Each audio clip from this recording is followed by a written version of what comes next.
Hello, this is the sugarcane rainfall outlook covering the southern sugarcane growing areas in New South Wales, updated on the 27th of April 2023. This outlook will cover areas including Grafton, Lismore and Murwillumbah, and we'll first look at recent conditions and then the rainfall outlook for the coming fortnight and then the next 6 months out to October.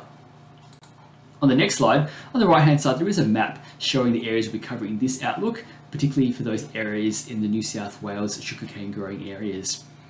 On the left, rainfall totals for the month of April to the 25th of the month for selected locations, and we can see here 106 millimetres for the month at Grafton Airport, 46 at Lismore Airport, and just 18 millimetres at Murwillumbah. So for some of these areas, particularly inland from the coast, it has been rainfall has been very much below average. For example, at Lismore, the average for April is 111 millimetres. On the next slide, we're looking at the chance of exceeding median rainfall in May on the left-hand side and then June to August on the right-hand side. In May, there's a low chance of exceeding median rainfall as indicated by these brown shades, meaning it's likely to be a drier than average month. From June to August, it is looking to be an equal chance of exceeding median rainfall. We can see a shift to these white shades indicating that sort of 40 to 60% chance of exceeding median rainfall, so looking like a 50-50 chance at this stage. On the next slide, we're looking at model accuracy based on past performance at that time of year. And in particular, what we're seeing here is the percentage of times that the model has got it right for this period. In May, median rainfall forecasts are typically correct 55 to 65% of the time for these areas in northern New South Wales, as indicated by these green shades. And in June to August, we see the models typically correct 65 to 75% of the time, so a slight increase for these areas of northern New South Wales growing sugarcane. On the next slide, we're looking at rainfall for the next 2 weeks, and specifically the chance of exceeding 25 millimetres each week for the next 2 weeks. For the week of April 30, we see that some areas do have at least a 25% chance of exceeding 25 millimetres along the coast, and that's due to some showers and storms coming through on both the 29th and the 30th this month, which I will show later on. However, from the first week of May, it is looking dry. You can see the chance of exceeding 25 millimetres drops back to generally below 25%. So that rainfall coming through this week is looking like a higher chance of exceeding 25 millimetres.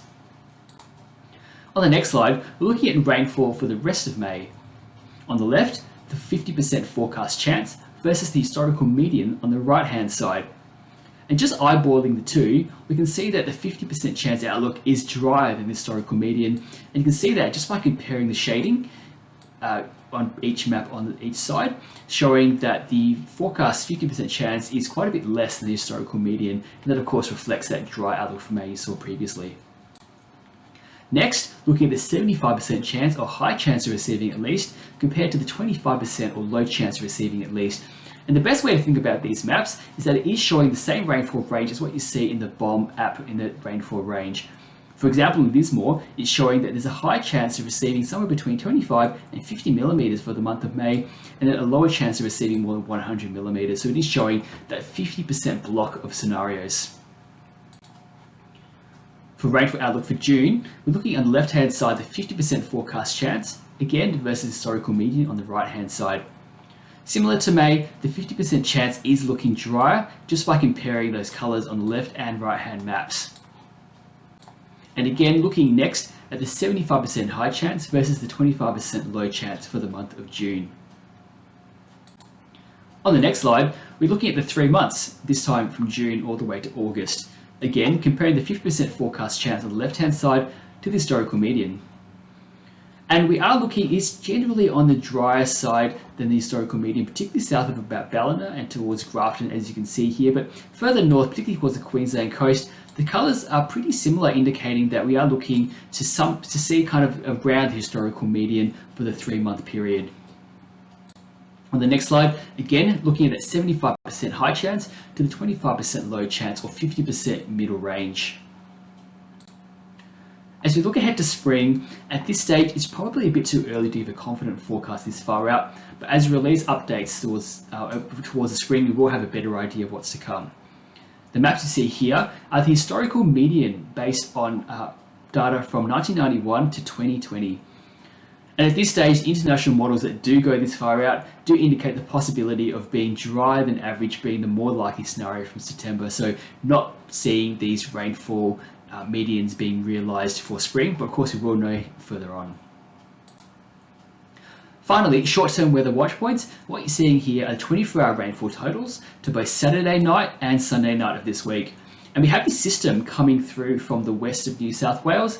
Most of the rainfall will be to the west of the Great Dividing Range. So at this stage, that North New South Wales sugarcane growing area, not expected to see those high rainfall totals. And that's why the chance of seeing 25 millimetres was generally 50% or less. And we do see that rainfall push across the east coast into Sunday, but then it does move completely offshore on the 1st of May. But as always, check the latest forecast and warnings on the Bureau's website or the Bomb Weather app through the week. That's it for this outlook. Be sure to send your feedback through to agriculture@bom.gov.au, and we'll see you next outlook. Thanks for listening.